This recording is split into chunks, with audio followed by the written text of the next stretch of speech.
47 kilometers south of the Belgian town of Malmedy, in the frozen forest of the Ardennes, German High Command believed they had finally constructed a flawless ambush.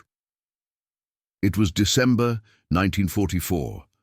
Operation Wacht am Rhein, the winter offensive, was underway, and everything depended on speed, surprise, and the capacity to annihilate Allied forces before reinforcements could arrive. The plan was mathematically elegant in its brutality. German forces, concentrated under SS Obersturmbannführer Adolf Dieckmann, had identified a narrow valley along the Malmedy-Stavelot road, where American supply convoys moved in predictable patterns. Every day, between 0600 and 800 hours, trucks carrying ammunition, fuel, and food supplies passed through this bottleneck. The road, hemmed in by dense forest and steep embankments, offered no escape routes. German reconnaissance had been thorough. Aerial photographs, decoded radio intercepts, and prisoner interrogations had provided a complete picture. The convoys were weakly defended, typically accompanied by only 2 or 3 armed vehicles. The trucks themselves were canvas-covered, vulnerable to machine gun fire. Most devastating, the Americans appeared to follow the same route with metronomic consistency. Dieckmann's plan was to position SS Panzer Grenadiers and machine gun crews on both sides of the valley. When the convoy entered the kill zone, fire would come from 3 directions simultaneously. The road would become a trap from which there was no exit. In theory, a single convoy could be entirely annihilated in less than 15 minutes. The German commanders estimated that with proper execution, they could destroy approximately 500 American soldiers and eliminate months' worth of Allied supply reserves. The impact on the broader offensive would be enormous. Deprived of fuel and ammunition, the American forces would be paralyzed. The Wehrmacht could exploit this advantage to push westward, potentially reaching the Meuse River and fracturing the Allied defense. By early December 1944, German forces had spent 3 weeks fortifying the ambush position. Artillery pieces were camouflaged and registered on the exact coordinates of the kill zone. Machine gun emplacements were constructed with interlocking fields of fire. Supply caches were established in hidden bunkers. Even the forest itself was weaponized. Trees were felled in advance to create additional obstacles and to direct the convoy into the pre-planned killing area. The operation was designated Unternehmen Falle, Operation Trap. It represented the confluence of German tactical planning at its most sophisticated and the desperate gamble of an army fighting on 2 fronts, facing annihilation. Success, German officers believed, could alter the trajectory of the war. Failure would be catastrophic. What German High Command did not know was that their operational security had been compromised at every level. British intelligence, through the Ultra program, the decryption of German Enigma transmissions, had been monitoring Unternehmen Falle since its inception. Every detail of the trap was known. The coordinates of the ambush, the numbers of troops involved, the timing of expected American convoy movements. On December 17, 1944, at 04:30 hours, American commanders received a signal. The message was simple. The trap is known.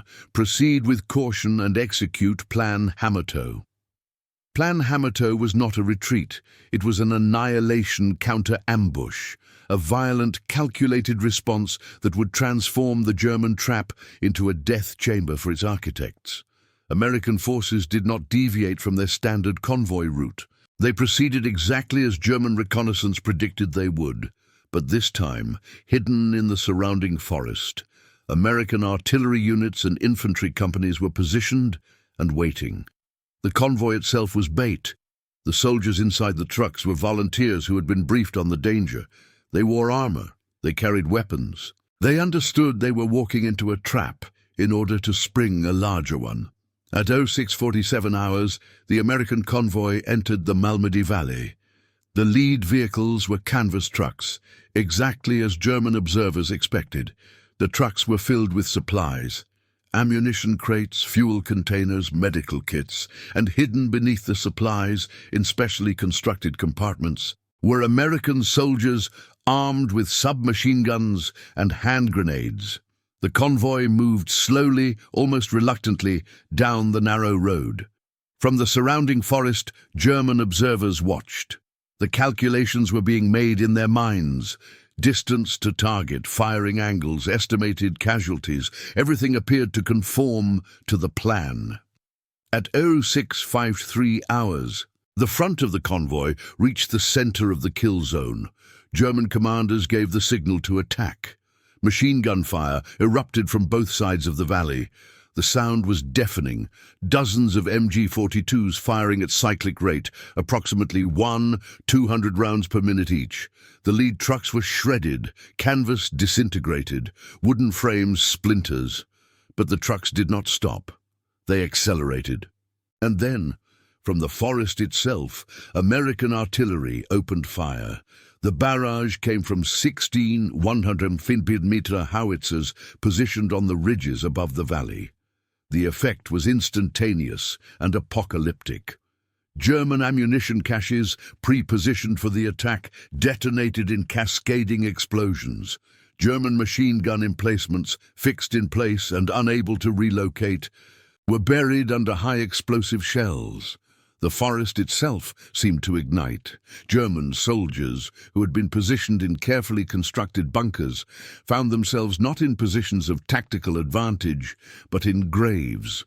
The artillery fire was so concentrated, so accurate, that entire sections of the German ambush force ceased to exist in the space of minutes. American infantry, positioned in the forest, began advancing through the smoke and chaos.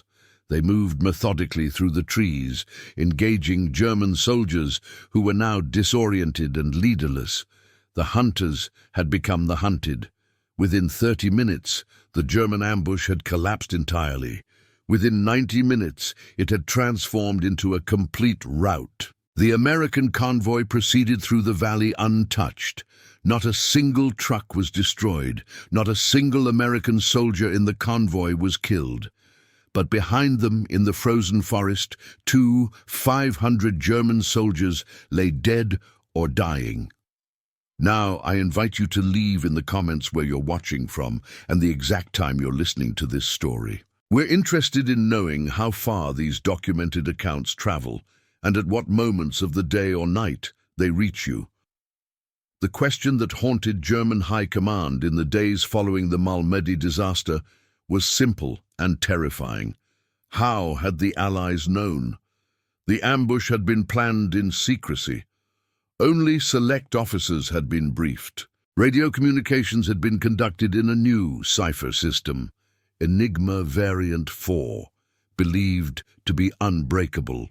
Reconnaissance flights had been conducted at night. Troop movements had occurred under cover of darkness. Every conceivable precaution had been taken to preserve operational security. Yet somehow, inexplicably, the Allies had known everything. The answer lay in Bletchley Park, a requisitioned mansion in Buckinghamshire, England, where a team of mathematicians, linguists and engineers had been systematically decrypting German military communications since 1940.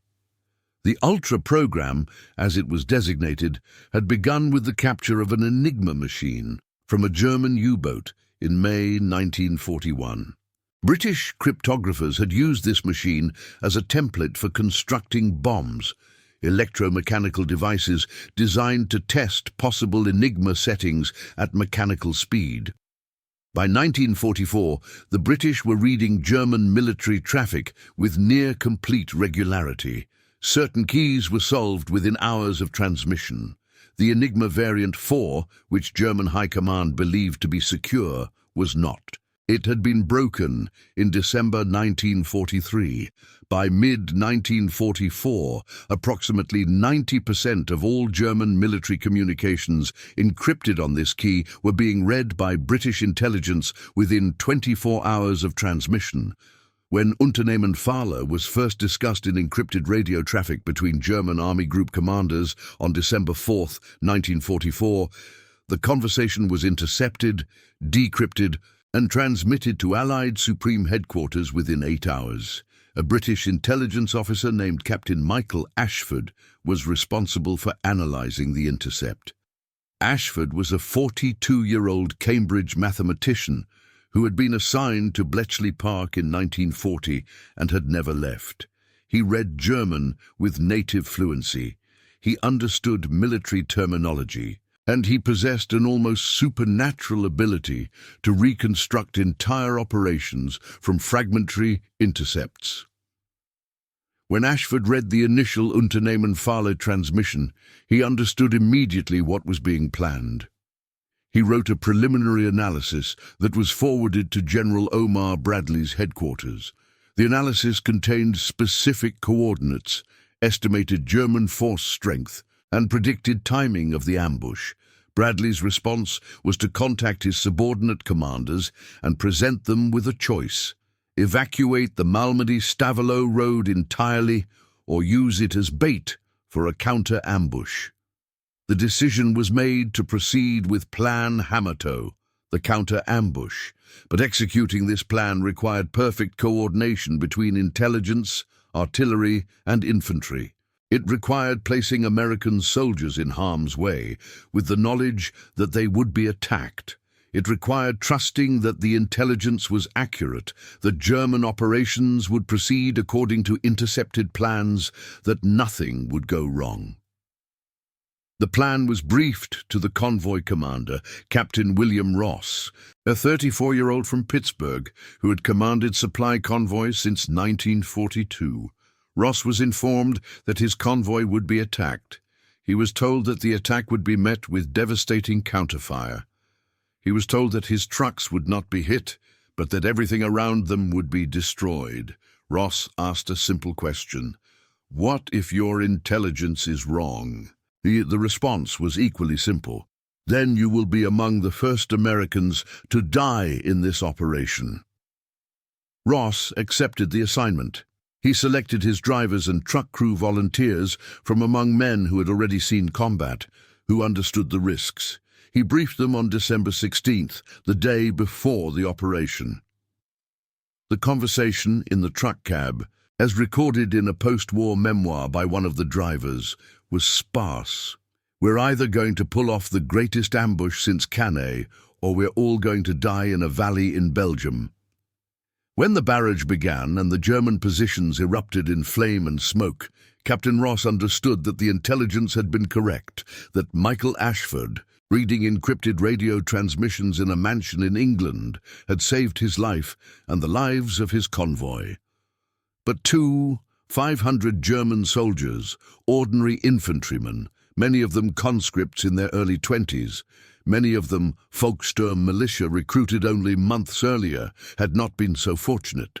They had been sent into a valley believing they held all the advantages. They had believed they would emerge victorious.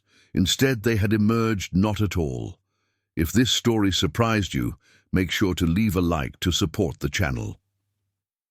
The story of Unternehmen-Falle was not simply a military engagement.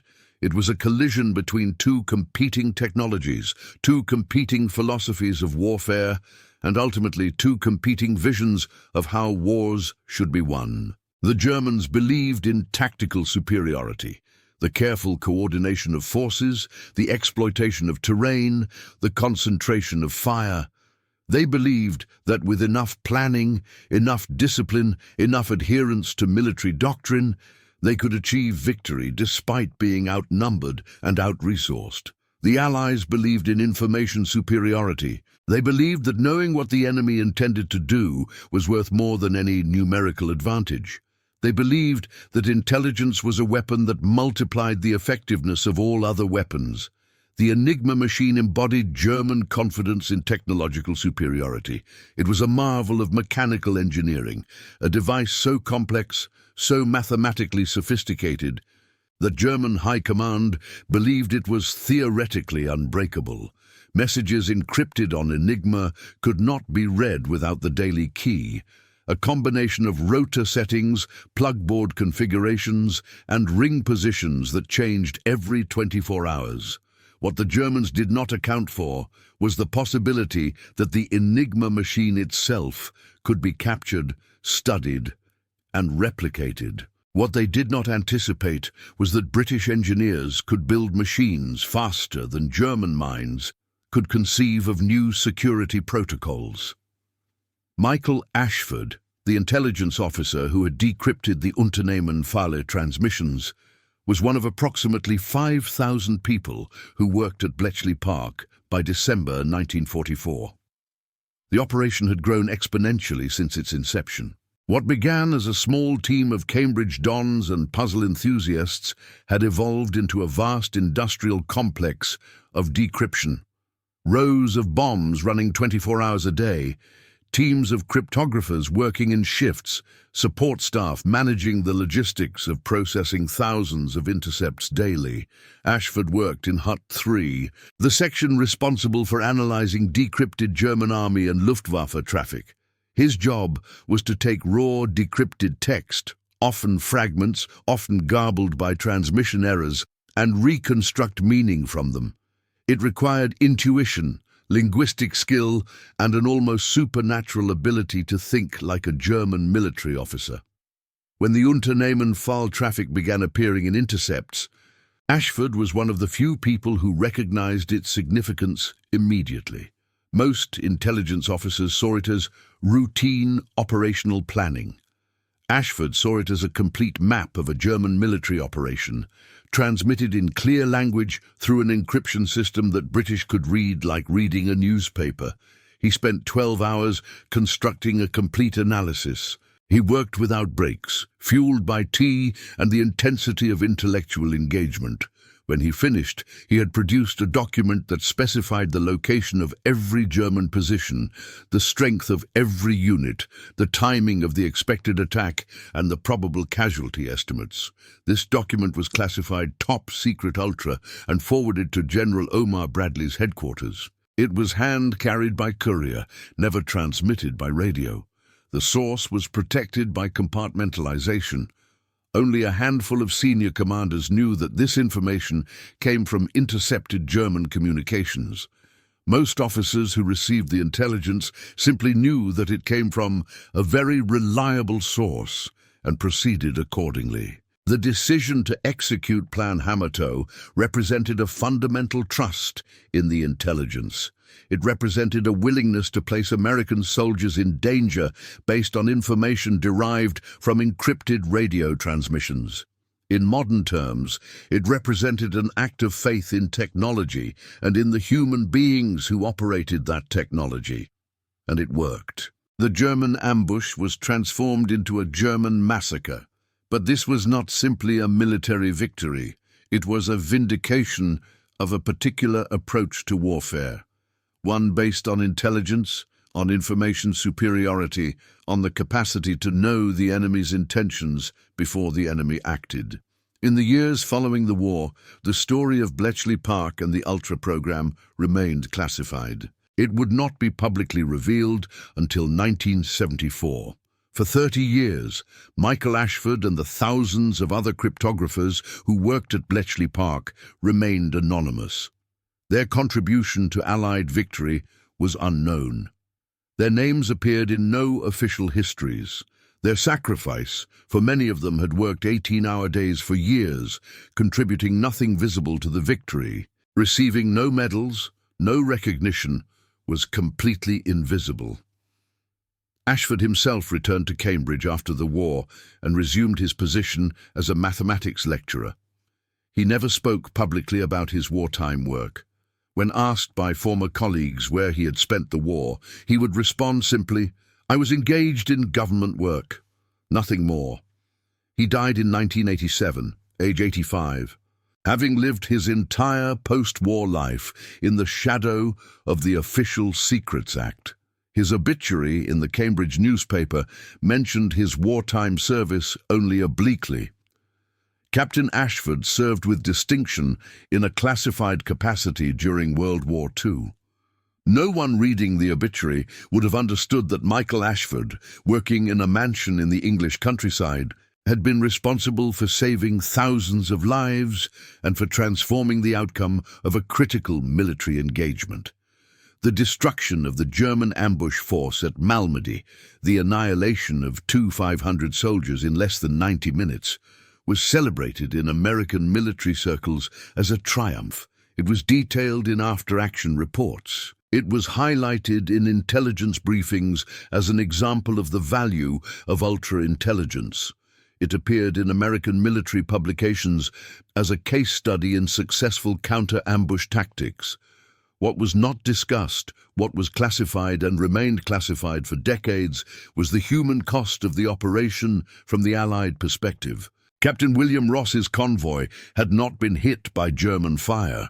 The American soldiers in the convoy had survived, but approximately 200 American soldiers positioned in the forest surrounding the ambush zone had been killed or wounded during the counterattack. Some had been killed by German fire before the German positions were suppressed. Others had been killed by American artillery shells that fell short of their intended targets. Some had been killed by German counterattacks as units retreated but attempted to maintain defensive positions. The casualty figures for the American force were approximately 200 killed and 340 wounded. In contemporary military terms, this was considered an acceptable cost for the destruction of an entire German battalion and the prevention of what might have been a decisive blow against American supply lines. But from the perspective of the 200 families who received telegrams informing them that their sons, brothers and husbands had been killed in a valley in Belgium, the cost was considerably less than acceptable. Private James Morrison of Cleveland, Ohio, was 19 years old when he was assigned to the counter-ambush force. He was a rifleman, trained for less than 6 months, deployed to Europe for 3 months. His mother had received a single letter from him, written from England, expressing his homesickness and his fear. 2 weeks later, she received a telegram. Staff Sergeant Walter Kowalski of Chicago was a squad leader with 3 years of military service and 2 previous combat tours. He survived the counter-ambush, but was severely wounded. He spent 6 months in an army hospital in England, recovering from shrapnel wounds. He returned to America a broken man, unable to work, plagued by nightmares, unable to sleep for more than 2 hours at a time. Lieutenant Colonel James Hartley, the American officer who had planned the counter-ambush execution, carried the weight of those casualties for the rest of his life. In a post-war memoir, he wrote, "We knew that the trap was German, but we also knew that by using the convoy as bait, we would accept casualties as the cost of annihilation. Every one of those young men who died in that valley died because I authorized their presence there. I believe the decision was correct, but I also believe that every day I lived after that operation, I lived with a moral debt that could never be repaid." Hartley survived the war and had a successful post-military career. He became a professor of military history. He wrote 3 books. He lived to age 91, but by all accounts, the memory of Malmedy never left him. From the German perspective, the disaster was complete. Not only had the ambush failed, it had been transformed into a massacre. German officers who had planned the operation and survived the counterattack faced court-martial and, in several cases, execution for the operational failure.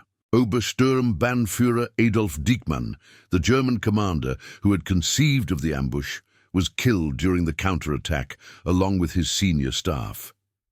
He never had the opportunity to understand how the Allies had known about his plan.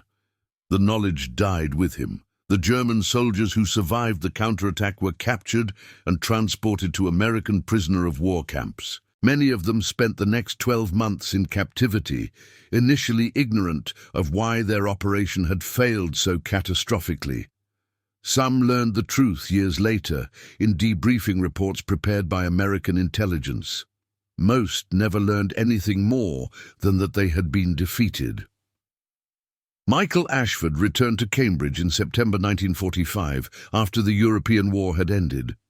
He resumed his position as a lecturer in mathematics at Trinity College. He taught differential equations, linear algebra, and number theory. His students knew him as a somewhat distant scholar who occasionally made cryptic references to wartime work but never provided details. In 1952, Ashford was approached by a mathematician named Alan Turing, who was working on early computer theory at Manchester. Turing was aware of Ashford's work at Bletchley Park and wanted to discuss the mathematical principles underlying the Enigma decryption process. The two men met for several afternoons over tea and discussed the theory of mechanical cryptanalysis, the mathematical principles that had allowed the British to break German codes. Turing was particularly interested in Ashford's insights into the statistical methods used to accelerate the decryption process. Ashford explained how the bombs operated, how they tested possible rotor configurations at mechanical speed, how statistical analysis of German plaintext patterns had been used to narrow the search space. These conversations influenced Turing's subsequent work on computer theory. The principles of mechanical calculation and statistical analysis that had been developed at Bletchley Park would inform the theoretical foundations of digital computing. Ashford's work that he could not publicly discuss, had contributed to technologies that would revolutionize human civilization. But Ashford himself was not celebrated for this contribution. He remained a lecturer, never advancing to full professor. He lived quietly in Cambridge. He never married. He had no children. By all accounts, he was a man who had given the most productive years of his life to secret work and had received no public recognition for that sacrifice. He died in 1987 at age 85. His will specified that his personal papers be donated to Cambridge University with a 50-year restriction on public access. When those papers were finally released in 2037, historians discovered that Ashford had maintained detailed personal journals throughout his wartime service at Bletchley Park. In one particularly poignant entry, dated December 19, 1944, 2 days after the counter-ambush at Malmedy, Ashford had written, "Today I learned that the intercepts I decrypted resulted in the death of approximately 500 German soldiers and the survival of approximately 200 American soldiers. I do not know if this calculus is correct. I do not know if those 200 American lives were worth the cost of 500 German lives. I know only that the mathematical relationship between information and death is now, in my mind, permanently established. A message encrypted in a code I could read. A series of numbers and rotor settings. A document I prepared over the course of 12 hours. And as a result, 500 human beings ceased to exist. I wonder sometimes if this is what it means to be a soldier in modern warfare. Not to kill with one's own hands, but to be responsible for killing through layers of abstraction, through intelligence, through encryption, through machines. Is the responsibility less because the killing is removed from direct perception? I do not know, but I know that 500 people are dead because I did my job well. This thought will remain with me for the rest of my life. The journals also revealed that Ashford had attempted to learn the names of the 500 German soldiers who died at Malmedy. He had written letters to the British War Office requesting access to German casualty lists. He had corresponded with German historians attempting to reconstruct the order of battle for the ambush force. In his final years, he had amassed a collection of approximately 800 names of German soldiers who had died in the operation. This collection was also included in his papers. The names represented Ashford's attempt to restore individual humanity to what had been, in military and intelligence terminology, simply a casualty statistic. Each name had been a person.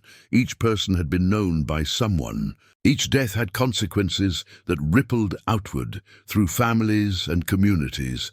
The intelligence operation that had resulted in such a perfect military victory had also resulted in such a perfect human tragedy. Ashford's journals suggest that by the end of his life, he had come to view these two aspects of the same event as inseparable and equally real. The Malmedy counter-ambush remained a celebrated case study in military intelligence for decades. It was taught at the War College. It was analyzed in academic dissertations. It was presented as evidence of the value of signals intelligence and the power of information superiority in modern warfare, but it was rarely discussed in terms of its human cost. The 200 German casualties were simply numbers in an equation. The 200 American casualties were acceptable losses in the pursuit of a military objective. The toll on the men who had executed the operation, the intelligence officers who had made it possible, the soldiers who had survived with memories they could never fully process. This human cost was rarely quantified or acknowledged. By 2025, the events of Malmedy had receded further into history. The soldiers who had fought there were either dead or in their late 90s. The intelligence officers who had made the operation possible were long deceased. What remained were documents, declassified reports, and the memoirs of survivors. The ambush that the Germans had so carefully planned, that they had believed would be perfect, had been transformed into a perfect catastrophe. But perfection, as Ashford's journals suggest, cuts both ways. The perfection of the military victory was inseparable from the perfection of the human tragedy. War ended. The soldiers were forgotten or remembered only by those who had loved them. The intelligence officers returned to civilian life and carried their secrets to their graves. The mathematics of victory and defeat continued to be studied, but the mathematics of individual human loss, the calculus of grief multiplied across thousands of families, remained incalculable. The forest near Malmedy is peaceful now. The trees have grown tall. There are no visible reminders of the valley where 500 people died in less than 90 minutes because one side had read the other side's secrets, and those secrets had been transformed into artillery fire and machine gun bullets. But in archives in 3 countries, the documents remain. The encrypted messages, the decryptions, the intercepts, the after-action reports, the casualty lists, the names of the dead. And in a collection of papers at Cambridge University, the journals of Michael Ashford remain, bearing witness to the fact that intelligence officers too carry the weight of the wars they win. Subscribe to our channel to explore more cases and curiosities from World War II. Thank you for following the story. See you in the next video.